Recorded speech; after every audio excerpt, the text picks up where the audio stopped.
इस कार्यक्रम में, इस धरना कार्यक्रम में उपस्थित बिहार विधान परिषद के सदस्य आदरणीय संजीव कुमार सिंह जी, उपस्थित विधान परिषद के सदस्य आदरणीय संजय कुमार सिंह जी, उपस्थित विधान परिषद के सदस्य भाई आफाक अहमद साहब और इस कार्यक्रम में पूरे बिहार से आए हुए तमाम माध्यमिक शिक्षक संघ के, तमाम अनुदानित माध्यमिक शिक्षक संघ के शिक्षकगण, इंटर महाविद्यालय के शिक्षकगण और अनुदानित डिग्री महाविद्यालय के तमाम शिक्षकगण, उपस्थित पत्रकार बंधुओं, त्योहार मनाने का काम किए हैं। वित्त रहित जो संघर्ष मोर्चा है आपका, ये लगातार संघर्ष कर रहा है और बहुत जमाने से कर रहा है। जब मैं छात्र जीवन में था उस समय से इस मोर्चा को संघर्ष करते हुए मैंने देखा है। लगातार संघर्ष करते करते इस मोर्चा ने बहुत दिनों के बाद इसी सरकार के द्वारा वित्त रहित से वित्त सहित किया गया, अनुदानित किया गया, अनुदानित किया गया। मित्रों, संघर्ष का नतीजा था कि वो आप अनुदानित हुए और जब अनुदानित हो गए और जब कॉलेज में अनुदान बांटा जाने लगा तो बहुत तरह की समस्याएं उत्पन्न हो गई। कई तरह के मैनेजमेंट के लोगों ने आपको जो पैसा मिलने वाला था उसमें कटौती कर दिया, कई तरह की बातें उत्पन्न कर दी और नतीजा निकला। क्या कारण है कि क्यों ऐसा मैनेजमेंट कर रहा है? बहुत लोगों को अनुदान मिलने के बाद बहाली हुई और उसे पीछे के डेट से बहाल करके अनुदान दे दिया। ये स्थिति बनी, लेकिन फिर तय हुआ कि नहीं, सरकार सभी इन शिक्षकों का स्थायीकरण करेगी और सरकार ने सभी शिक्षकों का 2000 जो भी 19/7/2007 के पहले जो भी शिक्षक 19/4/2007 के पहले जो भी शिक्षक बहाल थे उनका स्थायीकरण किया। अभी अचानक सरकार जो अनुदान दे रही थी उस अनुदान में जो है एक तरह का बट्टा लगा दिया। इंटर महाविद्यालय के सम्मानित जनप्रतिनिधि और हमारे साथी सामने बैठे हुए हैं, एक शेर मैं कहना चाहता हूं कि आदमी वक्त के रफ्तार बदल सकता है, आदमी वक्त के रफ्तार बदल सकता है। ये जो चाहे तो बिना पांव भी चल सकता है, दिल में कुछ करके दिखाने की तमन्ना है अगर तो मोम की तरह से फौलाद पिघल सकता है। आपका इनकलाब, आपकी लड़ाई हमें लगता है कि आने वाले मुस्तकबिल करीब में, आने वाले कल में यह सार्थक सिद्ध होगा। हम संजीव बाबू और संजय सिंह के नेतृत्व में हम लोग लड़ाई लड़ते हैं, वो लोग हम लोगों के गार्जियन हैं, उनके साए में हम सियासत की प्याज को बुझाते हैं। लेकिन मुझे यकीन है कि जो सूरज डूब गया था वो सूरज निकलने वाला है। खामोशी से मुसीबत और भी संगीन होती है, तड़प दिल तड़पने से जरा तस्कीन होती है। इत्मीनान से रहिए। मुझे लगता है कि जो व्यवस्था बनाया गया है सदन के अंदर और सदन ने जिस तरह से सरकार को घेरा है, सरकार बाद होगी और बहुत जल्द बाद होगी, लेकिन आपका संघर्ष जारी रहना चाहिए, आपका इनकलाबी तहरीक जारी रहना चाहिए। शायर कहता है कि जिसमें न हो इनकलाब मौत है वो जिंदगी, जिसमें न हो इनकलाब मौत है वो जिंदगी, रूह उमन के है आप कश्मकश है जिंदगी। दोस्तों, बहुत दिन हो चुका आप दूसरे के बच्चे को पढ़ाते रहे, आपके बच्चे रोड पर घूमते रहे, आप अपने वेतन के लिए दर-दर का ठोकर खाते रहे। लेकिन मुझे लगता है कि जुल्म तो जुल्म है, बढ़ता है तो मिट जाता है। जुल्म तो जुल्म है, बढ़ता है तो मिट जाता है। खून तो खून है, टपकता है तो जम जाता है।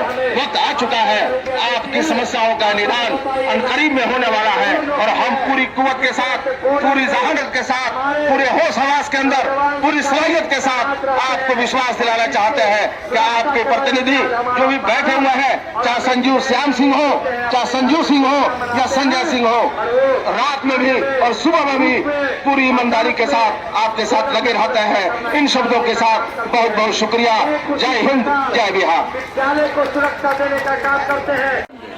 आप लोग से निवेदन किया जा रहा है, नागरिक भाई आप लोग मंचा से हमारे वित्त रहित संघर्ष मोर्चा के नेतृत्व के साथियों और हमारे सदन में जुझारू जनप्रतिनिधि साथियों, सभागार में बैठे हुए हमारे पूरे बिहार के क्रांतिकारी जुझारू साथियों, सबसे पहले तो मैं बिहार राज्य विश्वविद्यालय शिक्षक महासंघ के महासचिव होने के नाते अपने संगठन की ओर से आपके इस संघर्ष का समर्थन करता हूं, आपको लाल सलाम करता हूं। साथियों, बड़े विस्तार से सदन में या सदन के बाहर सरकार के साथ बैठकर, चाहे मुख्यमंत्री हो, शिक्षा मंत्री हो,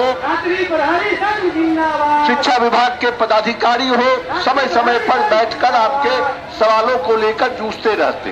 विस्तार से संजीव भाई ने उसकी चर्चा की है, मैं उसके विस्तार में नहीं जाना चाहता, लेकिन इतना जरूर कहना चाहूंगा कि पहली बार, क्योंकि आपको याद होगा कि एक बार सदन में हम घाटा अनुदान की मांग पर अड़े थे, एक कमेटी बनी थी, बैठक हुई थी, सहमति भी बनी थी और उस समय उप मुख्यमंत्री स्वर्गीय सुशील कुमार मोदी जी थे, बैठक में वो भी उपस्थित थे और हुआ कि कमेटी आकलन करेगी।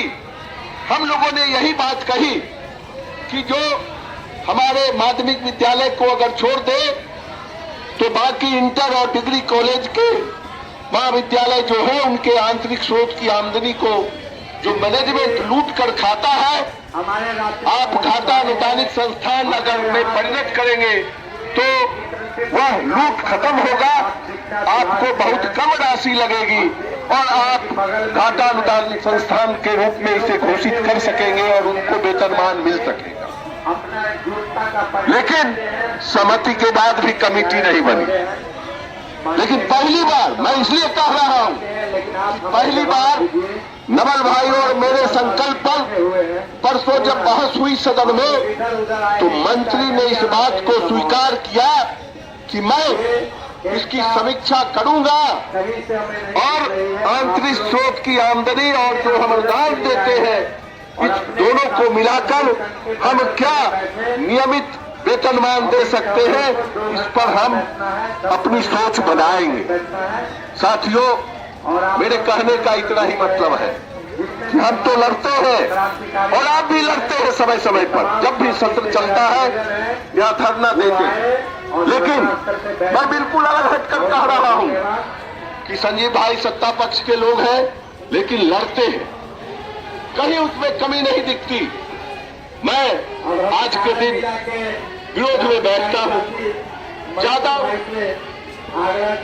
कड़ी नजर से इस बात को समझता और देखता हूं कि आने वाला समय बड़ा अनुकूल समय, 2025 में चुनाव होना है, चुनावी वर्ष है। मैं आपको आज केवल इतना ही कहने आया हूं कि एक आने वाले दिनों में एक मजबूत संघर्ष पटना के सड़क पर आप खड़ा करें। आपके नेतृत्व के साथियों को भी मैं कहता रहता हूं।